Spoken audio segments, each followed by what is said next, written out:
जय हिंद साथियों। तो आज की इस वीडियो में यूपीएसआई एग्जाम के लिए कुछ ऐसे स्वर्णिम क्वेश्चंस को देखेंगे जो क्वेश्चन साथियों आपको आपकी परीक्षा में डायरेक्ट देखने को मिलेंगे। तो सबसे पहले साथियों रोजाना की तरह हिंदी के 50 क्वेश्चंस लेकर आया हूं और उसके बाद जी के जीएस के 50 क्वेश्चंस लेकर आया हूं। अगर आप मानते हैं कि आपकी हिंदी अच्छी है तो आज की इस वीडियो में मैं आपको जो टारगेट दे रहा हूं वो 27 क्वेश्चन का दे रहा हूं, यानी कि हिंदी के 50 सवालों में से 27 क्वेश्चन आपको बिल्कुल सही करना है। अगर उससे ऊपर हो जाते हैं तो बहुत अच्छी बात है, लेकिन इससे नीचे होना ना चाहिए साथियों, इतनी मैं आपसे बात कह रहा हूं। चलिए तो साथियों हिंदी के सवालों को हम लोग देखेंगे बहुत तेजी के साथ। पहला सवाल आपकी स्क्रीन पर है, करेंगे एक से अधिक वर्णों के मेल को क्या कहा जाता है। ये बहुत टॉप लेवल का क्वेश्चन है साथियों, तो आपको ध्यान रखना है एक से अधिक वर्णों के मेल को व्यंजन कहा जाता है। व्यंजन आपका आंसर हो जाएगा। उसके बाद देखिए वो छोटी से छोटी ध्वनि जिसके टुकड़े नहीं हो सकते उसको क्या कहा जाता है, उसको साथियों वर्ण कहा जाता है। आंसर आपका जाएगा ऑप्शन नंबर ए के साथ। उसके बाद देखिए अगला सवाल है करके जिनका उच्चारण स्वतंत्र रूप से होता है और जो व्यंजन के उच्चारण में सहायक होते हैं उसे क्या कहा जाता है, तो उसको साथियों स्वर कहा जाता है। ये बहुत टॉप लेवल के सवाल हैं जो एग्जाम में आते हैं और बच्चा नहीं कर पाता है। ऐसे ढूंढ ढूंढ के क्वेश्चन साथियों आपके लिए लाए गए हैं जो एग्जाम में आते हैं और बहुत सारे बच्चे साथियों उन सवालों को नहीं कर पाते हैं। लेकिन आप इस वीडियो को देख रहे हो तो आप इन सवालों को साथियों बहुत आराम से कर ले जाओगे। उसके बाद देखिए जिन ध्वनियों की गणना ना स्वर में की जाती है ना व्यंजन में की जाती है उसको पता क्या कहा जाता है, उसको आगत कहते हैं, ऊष्म कहते हैं, अंतर नहीं के साथियों उसको अयोगवाह कहा जाता है। ये सवाल बहुत इंपॉर्टेंट है साथियों, आप लोग याद रखेंगे। उसको अयोगवाह कहा जाता है जिस ध्वनियों की गणना ना स्वर में की जाती है और ना व्यंजन में की जाती है। उसके बाद देखिए कह रहे कि वर्णमाला में स्पर्श व्यंजनों की संख्या कितनी होती है, तो मैं कह सकता हूं साथियों 25 होती है वर्णमाला में स्पर्श व्यंजनों की संख्या। स्वर की बात करें अगर ए और ए इनका उच्चारण स्थान साथियों कौन सा, यानी कि किसके अंतर्गत आते हैं, तो आपको ध्यान रखना ये कंठ तालव के अंतर्गत आते हैं। किसके अंतर्गत साथियों, ये कंठ तालव के अंतर्गत आते हैं। आंसर आपका सी होगा। किस स्वर के उच्चारण में दीर्घ स्वर से क्या लिखा हुआ है साथियों, किस स्वर के उच्चारण में दीर्घ स्वर से अधिक समय लगता है, ये होना चाहिए। दीर्घ स्वर से सभी नहीं साथियों, दीर्घ स्वर से अधिक समय लगता है। देखिए अनुस्वार में अनुनासिक ह्रस्व प्लुत, जैसे कि अगर प्लुत की अगर हम बात करें ना तो पता हम जैसे कि मान लीजिए कोई भी चीज हम कह रहे हैं ना, जैसे कि मान लीजिए मोहन बोल रहे हैं तो मोहन ऐसे करके बोलेंगे, है ना। पुजारी बोल रहे हैं तो पुजारी ऐसे करके बोलेंगे। तो कुल मिला के दीर्घ स्वर से भी अधिक समय लगता है साथियों, वो प्लुत स्वर कहलाए जाते हैं। प्लुत स्वर यानी कि ऑप्शन नंबर डी आपका आंसर हो जाएगा। कह रहे कि किस उच्चारण का किस व्यंजन का उच्चारण स्थान तालव है, तालव के अंतर्गत साथियों क्या आता है, ये आपसे पूछा जा रहा है, मुझे बताइए। देखिए चा छा जा झा उआ, तो मैं कह सकता हूं जा जा झा यहां पर जो होगा ये आपका तालव व्यंजन के अंतर्गत ही आता है। अगला देखिए भाषा की सार्थक लघुत्तम इकाई किसे माना जाता है, तो मैं कह सकता हूं साथियों शब्द को ही भाषा की सार्थक लघुत्तम इकाई माना जाता है। अगला देखिए स्वर संधि कितने प्रकार की होती है, तो स्वर संधि के साथियों 5 प्रकार होते हैं। ये भी अच्छा सवाल है, आपके एग्जाम में कई बार आपको देखने को मिला होगा साथियों। उसके बाद देखिए अगला सवाल है साथियों, देखिए जैसे यूपीएसआई एग्जाम में हिंदी के सवाल पूछे जाते हैं ना वैसे मैंने सवाल लिए हैं, इसलिए इन सवालों को बहुत ध्यान पूर्वक आपको देखना है। चौपाई के प्रत्येक चरण में कितनी मात्राएं होती हैं, तो 4 से चौपाई है ना, और 4 से 4 चौक 16 है ना। आप लोग याद रखेंगे 16 मात्राएं होती हैं चौपाई के प्रत्येक चरण में। मुख्य रूप से समास कितने प्रकार के होते हैं, तो समास साथियों मुख्य रूप से 6 प्रकार के होते हैं। राइट आंसर अगर आपका ऑप्शन नंबर बी है तो बिल्कुल करेक्ट है। प्रत्येक शब्द में कौन सा उपसर्ग है आपसे पूछा जा रहा है, मुझे बताइए। प्रत्येक शब्द की अगर बात करें तो प्रतिधन एक इसका संधि विच्छेद हो जाएगा और प्रति यहां पर क्या हो जाएगा, एक उपसर्ग हो जाएगा। अगला देखिए दो अलग अलग भाषाओं के मेल से बना हुआ शब्द को क्या कहा जाता है, तो उसको साथियों जब दो अलग अलग भाषाओं से जो शब्द बन रहा है उसको संकर शब्द कहा जाएगा। उदाहरण के लिए अगर बात करें जैसे कि रेलगाड़ी हो गया, है ना, ये जैसे कि टिकट घर हो गया, तो ये सारे संकर शब्दों के अंतर्गत आते हैं। अगला देखिए नीलांबर शब्द में साथियों कौन सा समास है, तो तत्पुरुष समास नहीं, द्वंद्व समास, अव्ययभाव समास नहीं साथियों, कर्मधारय समास है साथियों नीलांबर शब्द में। तो जिनका भी आंसर यहाँ पर ऑप्शन नंबर डी के साथ था, मैं कहूंगा आंसर आपका बिल्कुल करेक्ट था। उसके बाद देखिए कह रहे कि किस समास में दोनों पद मिलाकर एक नया अर्थ प्रकट करते हैं, तो किस समास में साथियों मैं कहूंगा द्वंद्व समास की अगर बात करें तो द्वंद्व समास आपका जवाब हो जाएगा, या बहुब्रीहि समास आपका जवाब हो जाएगा, कर्मधारय समास या तत्पुरुष समास। आपका जवाब जो होना चाहिए, ये बात आपको भी मालूम होना चाहिए, बहुब्रीहि समास आपका जवाब होगा। यानी कि बहुब्रीहि समास में दोनों पद मिलाकर एक नया अर्थ प्रकट करते हैं। उसके बाद देखिए किस समास में दोनों पद प्रधान होते हैं, किस समास में दोनों पद प्रधान होते हैं? जैसे कि अगर मैं यहाँ पर लिखूं आज और कल, तो यहाँ पर द्वंद्व समास है और दोनों पद साथियों यहाँ पर प्रधान है, तो मैं कह सकता हूं द्वंद्व समास में दोनों पद प्रधान होते हैं। उसके बाद देखिए करके जिस समास में कोई पद प्रधान नहीं होता है उसे कौन सा समास कहते हैं? तो उसे साथियों कौन सा समास कहते हैं? उसे बहुब्रीहि समास कहते हैं। आंसर आपका बी होगा। अगला देखिए, छंद का सर्वप्रथम उल्लेख कहां पर मिलता है? तो छंद का सर्वप्रथम उल्लेख साथियों ऋग्वेद में मिलता है। ऋग्वेद यानी कि ऑप्शन नंबर ए आपका जवाब हो जाएगा। हिंदी किस भाषा परिवार की भाषा? ये सैकड़ों बार सवाल पूछा जा चुका है और अगर आपने चयन किया है ऑप्शन नंबर ए का तो आपका चयन बिल्कुल सही है, क्योंकि हिंदी भारोपीय भाषा परिवार की भाषा है। भारत में सर्वाधिक खड़ी बोली वाली भाषा कौन सी है? तो अगर बात करते हैं साथ तो हिंदी की, तो हिंदी ही सबसे ज्यादा सर्वाधिक खड़ी बोली वाली भाषा है। अगला देखिए करके शांत रस का स्थायी भाव क्या है? तो वैराग्य है, क्षमा है, दया है, निर्वेद है। मैं कहूंगा शांत रस का स्थायी भाव तो निर्वेद होता है। जिन्होंने भी यहाँ पर ऑप्शन नंबर डी का चयन किया है तो बिल्कुल करेक्ट है। शोक किस रस का स्थायी भाव है? तो साथियों शोक तो करुण रस का स्थायी भाव है। आंसर आपका बी होगा। अगला देखिए, किस रस को रसराज कहा जाता है? तो मैं कह सकता हूं साथियों श्रृंगार रस की अगर बात करें तो रसपति भी इसे कहा जाता है। क्या? रसपति भी इसे कहा जाता है और साथियों रसराज भी इसी को ही कहा जाता है। उसके बाद देखिए, हिंदी में ध्वनियां कितने प्रकार की होती हैं? तो हिंदी में ध्वनियां जो है ना साथियों ये दो प्रकार की होती है। ये बात आपको ध्यान रखना है। जैसे कि एक स्वर आपकी हो जाएगी और दूसरी क्या हो जाएगी? दूसरी आपकी व्यंजन हो जाएगी। तो हिंदी में ध्वनियां दो प्रकार की होती हैं। मात्रा के आधार पर स्वर कितने प्रकार के होते हैं? तो मात्रा के आधार पर अगर पूछे तो 3 प्रकार के स्वर आपको बता देना है। उसके बाद देखिए, अपेक्षा शब्द में कौन सी संधि है? तो अपेक्षा शब्द की अगर बात करते हैं ना साथियों, तो इसमें कौन सी संधि है? देखिए, अगर कभी भी आपको कोई शब्द दे रखा हो उसमें संधि पूछी जा रही हो और एक ऐसे करके मात्रा वहां पर लगी हो तो हमेशा वहां पर गुण संधि ही होती है। यह ट्रिक है, आप लोग याद रखेंगे। निम्नलिखित में से उपसर्ग रहित शब्द, उपसर्ग सहित नहीं, उपसर्ग रहित यानी कि जिसमें उपसर्ग ना हो, है ना। चलिए, किसमें उपसर्ग नहीं है बताइए, बता दीजिए क्या आपका जवाब हो सकता है साथियों। देखिए, ये तो कोई शब्द होगा, मान लीजिए सुयोग एक शब्द बना लिया, है ना, सुयोग बना लिया। अब देखिए किसका संधि विच्छेद नहीं हो सकता है? इसका संधि विच्छेद हो सकता है तो इसमें उपसर्ग निकल आएगा। इसका भी हो सकता है विधन देश, तो इसमें उपसर्ग निकल आएगा। इसका भी संधि विच्छेद हो सकता है, लेकिन ये एक ऐसा शब्द जिसका संधि विच्छेद नहीं हो सकता, और जिसका संधि विच्छेद नहीं हो सकता ना तो उसमें उपसर्ग निकलेगा ना प्रत्यय निकलेगा। उसके बाद देखिए, निम्नलिखित में से किस शब्द में एरा प्रत्यय नहीं लगा है? तो एरा प्रत्यय किसमें नहीं लगा है? देखिए, सवेरा में एरा प्रत्यय है, घनेरा में भी है, सपेरा में नहीं है। अब नहीं है तो यही आपका राइट आंसर हो जाएगा। चलिए अगला सवाल देखिए, करके निर्विकार में कौन सा समास है मुझे बताइए।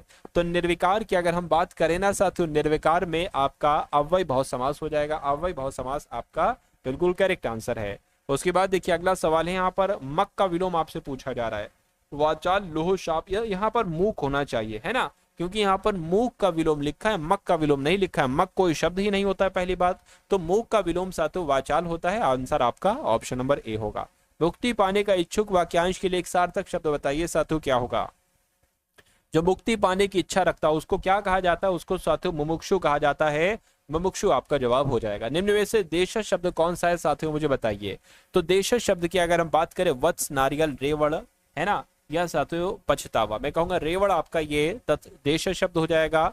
नेक्स्ट नंबर का सवाल है आपकी स्क्रीन पर, आपसे कहा जा रहा है कि गर्म दूध पीना लाभदायक होता है, इसमें कौन सा विशेषण है मुझे बताइए। गर्म दूध यानी कि दूध की विशेषता जो बताई जा रही है ये गर्म शब्द के द्वारा बताई जा रही है ना।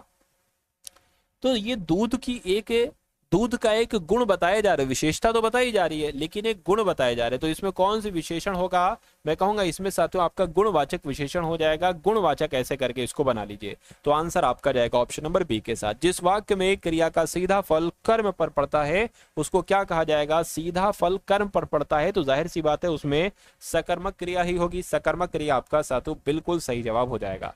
अगला देखिए, राकेश के द्वारा पत्र लिखा गया, यह उदाहरण किस वाच्य का है साथियों मुझे बताइए। तो अगर कभी भी आपके सामने कोई वाक्य दे रखा उसमें द्वारा शब्द आ जाए और वहां पर पूछा जाए इसमें कौन सा वाच्य है, तो वहां पर हमेशा और हमेशा कर्म वाच्य होगा। और कहीं पर अगर ने लिखा आ जाए तो पूछे कौन सा वाच्य होगा, तो वहां पर साथियों कर्तृवाच्य होगा। और अगर किसी वाक्य में से प्लस नहीं देखने को मिले, है ना, वहां पर कौन सा वाच्य होगा? वहां पर भाववाच्य होगा। तो तीनों मैंने आपको ट्रिक से बता दिए हैं। नेक्स्ट नंबर का सवाल देख लीजिए और बता दीजिए राइट आंसर क्या होगा। साथियों देखिए, आपका जो यूपीएसआई का एग्जाम है ना, सब इंस्पेक्टर दरोगा का, उसमें 40 सवाल आएंगे। और अगर वाकई में साथियों आप लोग 100% हर हालत में सिलेक्शन लेना चाहते हो तो इन 40 में से 40 सवाल आपको बिल्कुल सही करना, एक सवाल भी इसमें, क्योंकि ये एक ऐसा सेक्शन है जिसमें आप पूरे नंबर ला सकते हो। पिछली बार जो कांस्टेबल की भर्ती थी, यूपी पुलिस की भर्ती थी, उसमें बच्चों ने 37/37 हिंदी में साथियों यहां से पढ़कर करे हैं। तो आप यूपीएसआई का पेपर है, मुझे माना एक नंबर थोड़ा सा कठिन होगा, 19-20 का 20 होगा साथियों, लेकिन आप 40/40 कर सकते हैं। यकीन मानिए अगर आपने इसमें 40/40 कर दिया और आप रीजनिंग में भी बहुत अच्छा स्कोर ले गए तो आपके 80% चांसेस हो जाएंगे साथियों सिलेक्शन के। अभी मैंने रीजनिंग और मैथ नहीं जोड़ी है, ये समझ लीजिए, क्योंकि जिसकी रीजनिंग अच्छी होगी है ना, जिसकी हिंदी अच्छी होगी तो इतना तो दिमाग होगा कि उसके पास वो अपनी रीजनिंग भी अच्छी कर सके, और जिसने अपनी रीजनिंग अच्छी कर ली उसने अपनी थोड़ी बहुत मैथ भी अच्छी कर ली होगी, और जिसने ये तीनों सब्जेक्ट अच्छे कर लिए तो कहीं ना कहीं वो जीके और मूल विधि पर भी साथियों पकड़ बना लेगा। तो मैं कहूंगा साथियों सबसे पहले हिंदी को ऐसा कर लीजिए कि बिल्कुल पानी की तरह, कहीं से भी पूरी हिंदी में से कहीं से भी अगर आपके सामने 40 सवाल आ जाएं तो स्कोर ये होना चाहिए कि 35+ का होना चाहिए। और ये स्कोर कैसे आपका होगा, ये अभी नहीं होगा साथियों, जो मैं आपको ये डेली क्लास करवा रहा हूं साथियों, हिंदी 50 क्वेश्चन और जीके 50 क्वेश्चन, अगर अच्छे तरीके से आप लगभग 15-20 दिन ये क्लास देख लोगे ना तो आपकी हिंदी इतनी तगड़ी हो जाएगी। मेरा मानना है कि कहीं भी बैठ जाना, कोई पेपर उठा लेना, यूपीएसआई का किसी शिफ्ट का पिछली साल का पेपर उठा लेना, पिछली साल तो नहीं 2021 का पेपर उठा लेना, आप बहुत आराम से साथियों सारे क्वेश्चंस कर डालोगे। और ये तो मैं 15-20 दिन की बात कह रहा हूं, अगर एक महीना पढ़ लिया तो समझ लीजिए पेपर आपका क्रैक हो जाएगा। इसलिए अगर आप इस चैनल पर नए हैं तो इस चैनल को साथियों तुरंत आप लोग सब्सक्राइब कर लीजिए, डिस्क्रिप्शन में ग्रुप का लिंक है उसको भी साथियों ज्वाइन कर लीजिएगा। समझ में आ गया आपकी? चलिए, तो जितना आपको पढ़ाया जाए उतना मेहनत से पढ़िए, मेरा मानना है कि पेपर आपका ये 100% क्रैक हो जाएगा। अगला देखिए, कह रहे कि वो अपने मित्र के लिए पत्र लिखता होगा, उस वाक्य किस काल, ये वाक्य किस काल से संबंधित है। देखिए अगर बात करें ये भूतकाल लिखा हुआ है, भूतकाल तो नहीं होगा, यहां पर कह रहे पत्र लिखता होगा, तो ये वर्तमान समय की बात की जा रही है, भविष्य की भी बात नहीं की जा रही है ना। तो ये कुल मिला के संदिग्ध वर्तमान काल का उदाहरण हो जाएगा। पत्र लिखता होगा मतलब इसी समय, या तो लिख रहा होगा या नहीं लिख रहा होगा, इसी समय, तो इसी समय की बात चल रही है तो वर्तमान काल होगा, संदिग्ध वर्तमान काल आपका जवाब हो जाएगा। यानी कि रेखांकित का कारक बताइए, यानी कि मेंढक को पत्थर से मारा, तो पत्थर से मत मारो, अच्छा लिखा हुआ है पत्थर से मत मारो मेंढक को, इसमें कौन सा कारक है आपसे पूछा जा रहा है, मुझे बताइए। देखिए अब यहाँ पर से आ गया है ना, से आ गया है तो यहाँ पर आपका कर्ण कारक हो जाएगा, क्योंकि पत्थर और मेंढक का अलगाव नहीं हो रहा है, मिलन हो रहा है, पत्थर मेंढक के पास आ सकता है, तो मैं कहूंगा यहाँ पर कर्ण कारक आपका हो जाएगा, और अगर अलगाव हो रहा होता तो वहां पर अपादान कारक आपका हो जाता। अगला सवाल है आपकी स्क्रीन पर, आपसे कहा जा रहा है साथियों यहाँ पर अगर बात करें ऐसे ऐसे करके ये है ना, तो इस कोष्टक में दिया गया चिन्ह जो है वो कैसा है, इस चिन्ह को क्या कहा जाता है पता साथियों, इसको उद्धरण चिन्ह कहा जाता है। उद्धरण चिन्ह आपका बिल्कुल सही जवाब हो जाएगा। चलिए अगले नंबर का सवाल देखिए, निम्नलिखित में से कौन सा शब्द शुद्ध है, मुझे बताइए। तो सांसारिक कैसे लिखा जाता है, सांसारिक जैसे ऑप्शन नंबर ए में लिखा हुआ है, बी में लिखा हुआ, कैसे लिखा जाता है साथियों मुझे बताइए। चलिए तो जैसे ऑप्शन नंबर बी में लिखा हुआ है ना साथियों,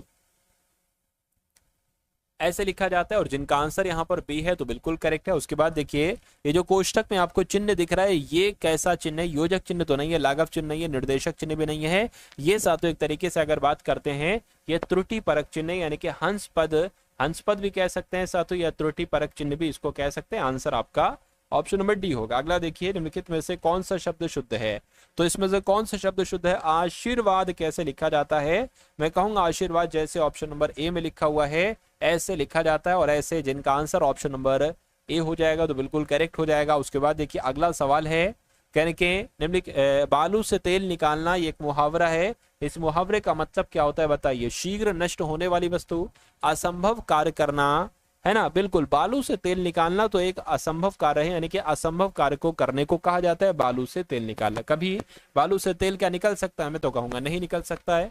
उसके बाद देखिए कह रहे कि आग कौन सा शब्द, आग कैसा शब्द है। देखिए अगर अग्नि आता तो वो तत्सम हो जाता, लेकिन आग शब्द आया है तो वो तद्भव हो जाएगा। अगले देखिए पृथ्वी कौन सा शब्द है, तो पृथ्वी सात्विक एक तत्सम शब्द है, तत्सम आपका जवाब है। अगला देखिए कह रहे टेबल कौन सा शब्द है, टेबल की बात करते हैं साथियों आपका टेबल विदेशज शब्द है, राइट आंसर आपका सी है। नॉक कौन सा शब्द है, नॉक नहीं साथियों, नाक है, क्या है, नाक है। चलिए, तो ये एक ऋण शब्द है क्योंकि इसका संधि विच्छेद नहीं हो सकता। अगर संधि विच्छेद हो सकता तो यौगिक शब्द होता। अगला देखिए, फूल में कौन सी संज्ञा है साथियों, बताइए। चलिए, तो अगर देखिए फूल शब्द है तो ये जातिवाचक हो जाएगा, लेकिन अगर किसी फूल का नाम आ जाता और फिर पूछा जाता कौन सी संज्ञा है तो आप व्यक्तिवाचक बताते। अगला देखिए, नीलकंठ कौन सा समास है, तो नीलकंठ में साथियों बहुब्रीहि समास है, आंसर आपका बी होगा। उसके बाद देखिए, पाप पुंडक में कौन सा समास है, पाप पुंड की अगर बात करते बीच में योजक चिन्ह लगा है, मैं कहूंगा द्वंद्व समास होना चाहिए, लेकिन द्वंद्व समास ऑप्शन में है ही नहीं, तो हम द्वंद्व समास यहाँ पर साथियों लिख देते हैं। तो कुल मिला के इस शब्द में कौन सा समास है, द्वंद्व समास है, आंसर आपका जाएगा किसके साथ साथियों, ऑप्शन नंबर सी के साथ। चलिए, कोई दिक्कत नहीं है। अब उसके बाद देख लेते हैं अगले नंबर का सवाल है। अब हिंदी के 50 क्वेश्चन हो चुके हैं, आपका स्कोर कितना रहा एक बार कमेंट सेक्शन में मुझे जरूर बताइएगा। और अब जीके जीएस के लगभग 50 क्वेश्चन हम लोग देखेंगे, इसमें से 20 क्वेश्चन साथियों आपका स्कोर होना चाहिए। चलिए, बहुत तेजी के साथ ये सवाल भी आपकी स्क्रीन पर से गुजरेंगे। निम्नलिखित में से कौन सी नदी गंगा की सहायक नदी नहीं, यानी कि गंगा की सहायक नदी कौन कौन सी है, मैं कहूंगा यमुना नदी है, रामगंगा नदी है, घाघरा नदी भी है, लेकिन भीमा नदी नहीं है गंगा नदी की सहायक नदी।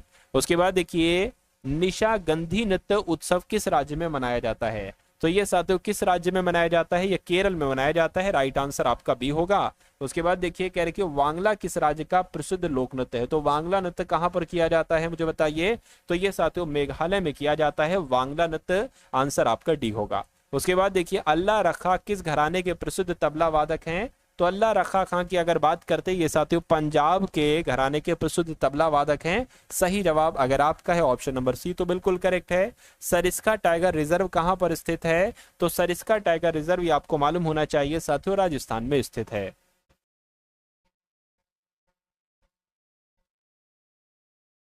उसके बाद देखिए साथियों, अगला सवाल आपकी स्क्रीन पर है, आपसे पूछा जा रहा है कि बाण सागर बांध साथियों ये कहां पर स्थित है मुझे बताइए। तो बाण सागर बांध की अगर बात करते ये तो ओडिशा में नहीं साथियों, ये कहां पर स्थित है ये आपको याद रखना है, ये आपका मध्य प्रदेश में स्थित है। मध्य प्रदेश आपका बिल्कुल सही जवाब हो जाएगा, और जिनका आंसर यहाँ पर ऑप्शन नंबर सी के साथ, तो बिल्कुल करेक्ट है। अब अगला सवाल आपकी स्क्रीन पर है, आपसे पूछा जा रहा है कि कांगटो किस राज्य की सबसे ऊंची चोटी है, तो किस राज्य की बात चल रही है, अरुणाचल प्रदेश की बात चल रही है, यानी कि अरुणाचल प्रदेश की सबसे ऊंची चोटी कांगटो है। उसके बाद देखिए, कह रहे कि भारत की सबसे बड़ी खारे पानी की सबसे बड़ी झील किस राज्य में स्थित है, तो ये साथियों ओडिशा में स्थित है, ओडिशा आपका बिल्कुल करेक्ट आंसर है। अगला देखिए, निम्नलिखित में से कौन सा एक असामान्य है, यानी कि इसमें से एक असामान्य आपको बताना है, हॉकी, क्रिकेट, फुटबॉल, शतरंज। देखिए हॉकी के लिए भी मैदान चाहिए, क्रिकेट के लिए भी, फुटबॉल के भी, लेकिन शतरंज एक ऐसा खेल है आप टेबल पर खेलते हैं तो ये थोड़ा सा अलग हो जाएगा। उसके बाद देखिए, शोर मंदिर कहां पर स्थित है, तो साथियों शोर मंदिर की अगर बात करते हैं ना, ये तमिलनाडु में स्थित है, तमिलनाडु आपका जवाब है। भारत की सबसे लंबी दूरी की रेलगाड़ी किन स्टेशनों के बीच चलती है, तो किन स्टेशन के बीच चलती है साथियों, डिब्रूगढ़ और कन्याकुमारी के बीच चलती है, यानी कि आपका जवाब जो जाना चाहिए वो ऑप्शन नंबर ए के साथ जाएगा। अगला देखिए, यानी कि Tata iron and steel company को किस वर्ष निर्मित किया गया, तो कब निर्मित किया गया साथियों, 1907 में निर्मित किया गया, आंसर आपका जो जाएगा वो ऑप्शन नंबर सी होगा। Tata iron and steel company को साथियों 1907 में निर्मित किया गया। अंतर्राष्ट्रीय भारोत्तोलन संघ का मुख्यालय कहां पर स्थित है, तो अंतर्राष्ट्रीय भारोत्तोलन संघ का मुख्यालय साथियों वुडापेस्ट में स्थित है, आंसर आपका अगर ऑप्शन नंबर बी, तो बिल्कुल करेक्ट है। आबू धाबी किस देश की राजधानी है साथियों बताइए, तो कुवैत की, कतर की, ईरान की नहीं साथियों, संयुक्त अरब अमीरात की राजधानी का नाम क्या है, आबू धाबी है। उसके बाद देखिए, कह रहे कि एंटी सोल है, तो एंटी सोल की अगर बात करें तो एंटी सोल क्या है साथियों, ये जलोढ़ मिट्टी है एंटी सोल, आंसर आपका जाएगा ऑप्शन नंबर ए के साथ। स्टार्टअप इंडिया किस वर्ष आरंभ किया गया था, तो स्टार्टअप इंडिया किस वर्ष आरंभ किया गया था साथियों, 2016 में आरंभ किया गया था। ये भी इंपॉर्टेंट क्वेश्चन है, आंसर आपका जाएगा ऑप्शन नंबर बी के साथ। अगला सवाल है, कह रहे विधि के प्रश्न पर भारतीय सर्वोच्च न्यायालय से परामर्श लेने का अधिकार किसको है, तो किसको है साथियों, हाई कोर्ट को है। हाई कोर्ट आपका जो होगा वो बिल्कुल सही जवाब हो जाएगा। उसके बाद देखिए, ये साथियों ये सारे सवाल आप लोग तैयार करते जाइए, मैं आपको बहुत तेजी के साथ इन सवालों को साथियों दे रहा हूं, तो ये सवाल आप हल्के में मत लीजिएगा, इन सवालों को, इनका महत्व समझिएगा अपने एग्जाम यूपीएसआई के लिए। चलिए अगला सवाल देखिए, कह रहे कि कौन सा राज्य अपनी सीमाओं को अधिकतम राज्यों से साझा करता है। तो किस राज्य की बात चल रही है? ऐसा तो अपने उत्तर प्रदेश की बात चल रही है, यानी कि उत्तर प्रदेश राज्य है ना, ये अपनी सीमाओं को अधिकतम राज्यों से साझा करता है। सबसे ज्यादा राज्यों की सीमा किस राज्य के साथ है? तो उत्तर प्रदेश के साथ है।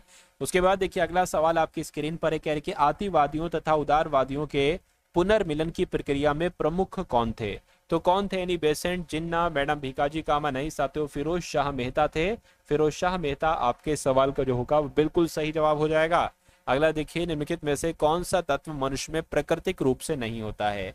तो कौन सा तत्व नहीं होता है साथियों? तांबा, जस्ता, सीसा, आयोडीन। आयोडीन आपके सवाल का साथियों जो होगा वो बिल्कुल करेक्ट आंसर होगा। उसके बाद देखिए अगला सवाल है, कह रहे कि भारत का संविधान है। तो भारत का संविधान लोकतंत्रात्मक है ना, यानी कि डेमोक्रेटिक है, राजतंत्रात्मक है, अधिनायकवाद है? मैं कहूंगा लोकतंत्रात्मक है भारत का संविधान। उसके बाद देखिए अगला सवाल है, कह रहे कि कौन से भारतीय राज्य अधिकतम सीमा म्यांमार से स्पर्श करती है? साथियों बताइए। तो अगर बात करते हैं यहाँ पर अरुणाचल प्रदेश की, तो अरुणाचल प्रदेश राज्य अधिकतम सीमा म्यांमार से स्पर्श करती है। आंसर आपका डी होगा। किसी वस्तु का संवेग किस पर निर्भर करता है? तो किसी वस्तु का संवेग किस पर निर्भर करता है? द्रव्यमान पर, वेग पर? मैं कहूंगा द्रव्यमान और वेग दोनों पर निर्भर करता है। अच्छा, ऑप्शन नंबर सी में लिखा हुआ है द्रव्यमान और वेग दोनों पर, तो आंसर आपका जो होगा वो सी होगा साथियों। तो किसी वस्तु का संवेग द्रव्यमान और वेग दोनों पर निर्भर करता है। पूंजी कर सदा के लिए एक बार लगाया गया है। तो पूंजी कर सदा के लिए एक बार लगाया है साथियों, शुल्क संपदा शुल्क है ना। तो कुल मिला के संपदा शुल्क आपका जवाब हो जाएगा। अगला सवाल है, कह रहे कि वानर सेना और मंजरी सेना निम्न में से किससे संबंधित है? तो ये साथियों किससे संबंधित है? ये असहयोग आंदोलन, भारत छोड़ो आंदोलन, खिलाफत आंदोलन नहीं साथियों, ये होम रूल आंदोलन से संबंधित है। जो वानर सेना और मंजरी सेना थी ये साथियों होम रूल आंदोलन से संबंधित है। किस पंचवर्षीय योजना के वित्तीय प्रबंधन में सर्वाधिक विदेशी सहायता ली गई है? तो किसकी बात चल रही है साथियों? पांचवी पंचवर्षीय योजना की बात चल रही है, यानी कि पांचवी पंचवर्षीय योजना के वित्तीय प्रबंधन में सर्वाधिक विदेशी सहायता ली गई है। उसके बाद देखिए अगला सवाल है, कह रहे कि डक्कन व्हाइट किस देश के लिए ओलंपिक पदक जीतने वाले पहले खिलाड़ी थे? तो आपका जवाब जो होना चाहिए वो साथियों श्रीलंका के साथ जाना चाहिए, यानी कि डक्कन व्हाइट श्रीलंका देश के लिए ओलंपिक पदक जीतने वाले पहले खिलाड़ी थे। उसके बाद देखिए भारत में बेरोजगारी संबंधी आंकड़े कौन जारी करता है? तो बेरोजगारी के आंकड़े साथियों कौन जारी करता था? योजना आयोग जारी करता था, लेकिन अब योजना आयोग की जगह पर नीति आयोग है, तो नीति आयोग जारी करेगा। किसी देश द्वारा आयातों पर लगाए गए कर को क्या कहा जाता है?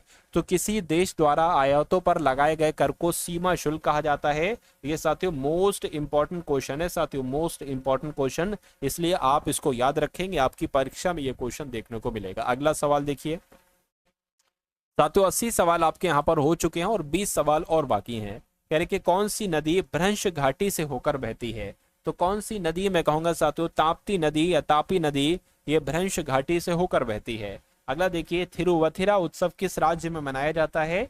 तो ये साथियों कहाँ मनाया जाता है? ये केरल में मनाया जाता है। केरल आपका बिल्कुल सही जवाब हो जाएगा।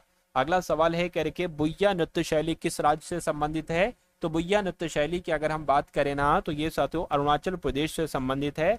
अरुणाचल प्रदेश आपके सवाल का बिल्कुल सही जवाब है। अगला सवाल है, कह रहे कि बिस्मिल्लाह खां किस वाद्य यंत्र से संबंधित है? तो बिस्मिल्लाह खां की अगर बात करने ना साथियों, ये शहनाई से संबंधित है, शहनाई बजाया करते थे ये साथियों बिस्मिल्लाह खां। अगला देखिए, gulf of Mannar marine national park किस राज्य में स्थित है? तो ये साथियों किस राज्य में स्थित है आपसे पूछा जा रहा है। मैं कह सकता हूं ये तमिलनाडु में स्थित है। तमिलनाडु आपका बिल्कुल सही जवाब हो जाएगा। उसके बाद देखिए, कह के रिहंद नदी घाटी परियोजना किस राज्य में स्थित है? तो रिहंद नदी घाटी परियोजना अपने उत्तर प्रदेश में स्थित है। क्या साथियों? उत्तर प्रदेश में ही है रिहंद नदी घाटी परियोजना। अगला सवाल देखिए, यानी कि दार्जिलिंग किस हिमालय के भाग में स्थित है? तो दार्जिलिंग किस हिमालय के भाग में स्थित है? मैं कहूंगा लघु हिमालय भाग में स्थित है साथियों दार्जिलिंग। उसके बाद देखिए, कह के भारत की सबसे बड़ी तटीय खारे पानी की झील किस राज्य में स्थित है? तो ये किस राज्य में स्थित है? मैं कह सकता हूँ साथियों ये ओडिशा में स्थित है।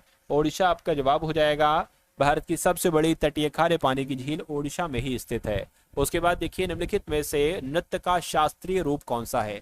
तो नृत्य का शास्त्रीय रूप की अगर हम बात करें तो मणिपुरी है। मणिपुरी आपका जवाब हो जाएगा। कह रहे कि निम्नलिखित में से कौन सा या कौन से भारतीय शास्त्रीय नृत्य हैं, तो कौन सा भारतीय शास्त्रीय नृत्य है, मैं कहूंगा भरतनाट्यम है, कुचिपुड़ी भी है, कथक भी है, यानी कि आपका जवाब जो जाएगा वो ऑप्शन नंबर डी के साथ जाएगा, ऑल ऑफ द, यानी कि ऊपर वाले सभी। चलिए अगला सवाल देखिए, कह रहे कि कोणार्क मंदिर किस राज्य में स्थित है, तो ये तो बहुत अच्छा सवाल है और कई बार आपकी परीक्षा में पूछा जा चुका है। ओडिशा में स्थित है कोणार्क का मंदिर। अगला देखिए, किस रेलगाड़ी का इंजन विश्व की सबसे पुरानी कार्यशील भाग वाला इंजन है, तो क्या आपका जवाब होगा साथियों फेरी क्वीन। आपके सवाल का जो होगा वो बिल्कुल सही जवाब हो जाएगा, यानी कि ऑप्शन नंबर ए आपका जवाब होगा। पंचायती राज मंत्रालय का मुख्यालय कहां पर स्थित है, तो मैं कह सकता हूं साथियों ये नई दिल्ली में स्थित है। पंचायती राज मंत्रालय का मुख्यालय नई दिल्ली में स्थित है। करके विश्व बौद्धिक संपदा संगठन का मुख्यालय कहां पर स्थित है, तो इसका मुख्यालय की अगर हम बात करें साथियों जेनेवा में इसका मुख्यालय स्थित है। जेनेवा आपका बिल्कुल करेक्ट आंसर है। करके डबलिन किस देश की राजधानी है, तो डबलिन की अगर बात करें साथियों ये आयरलैंड देश की राजधानी है, आयरलैंड आपका जवाब है। कह रहे कि कथकली के मुख्य प्रेरणा केंद्र हैं, तो कथकली की अगर हम बात करें साथियों इसके मुख्य प्रेरणा केंद्र की बात करें तो राजा रवि वर्मा, चिन्ना सत्यम, महाकवि या वल्लथोम, मैं कहूंगा महाकवि वल्लथोम जो होगा वो आपके सवाल का बिल्कुल सही जवाब है। अगला सवाल है, कह रहे कि निम्नलिखित में से कौन भरतनाट्यम की विख्यात नृत्यांगनी नहीं है, तो कौन कौन है, रुक्मणी देवी हैं, बिल्कुल हैं, है ना। उसके अलावा अगर बात करते हैं बाला सरस्वती हैं, यामिनी कृष्णमूर्ति भी हैं, झावेरी बहनें नहीं है, अब नहीं है, तो यही ऑप्शन आपका जवाब हो जाएगा। गोवा का कुल क्षेत्रफल कितना है, तो गोवा का कुल क्षेत्रफल साथियों कितना है ना 3702 किलोमीटर जो है ना ये गोवा का कुल मिला के क्षेत्रफल है। अगला सवाल है, कह रहे के यक्षगान नामक लोकनृत्य किस राज्य से संबंधित है, तो ये है ना किस राज्य से संबंधित है ये आपसे पूछा जा रहा है। तो ये आपको इस सवाल का जवाब मैं आपको बता देता हूं साथियों, कर्नाटक आपका यहाँ पर सवाल हो जाएगा, है ना, कर्नाटक आपका जवाब यहाँ पर जो है ना वो हो जाएगा। चलिए भाई उसके बाद देखते सवाल है, तो उसके बाद सवाल तो साथियों नहीं है, यानी कि 99 सवाल आपके लिए मैं लेकर आया था। तो ये क्लास आपको साथियों कैसी लगी एक बार बताइएगा जरूर।